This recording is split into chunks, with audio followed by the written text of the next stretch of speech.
আমরা প্রায়ই একটি জটিল সমস্যা নিয়ে ডাক্তারের শরণাপন্ন হই, সেটি হচ্ছে জন্ডিস। আসলে জন্ডিস কিন্তু নিজে নিজে কোনো রোগ নয়।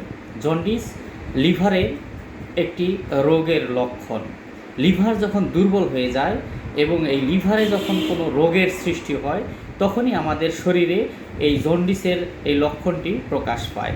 জন্ডিসের লক্ষণ হচ্ছে আপনার সারা শরীর হলুদ হয়ে যাবে, প্রস্রাব হলুদ হয়ে যাবে, চোখ, জিহ্বা ইত্যাদি হলুদ হয়ে যাবে, পাশাপাশি আপনার প্রস্রাবও হলুদ হয়ে যাবে এবং পায়খানা কালো হবে, কষা হয়ে যাবে।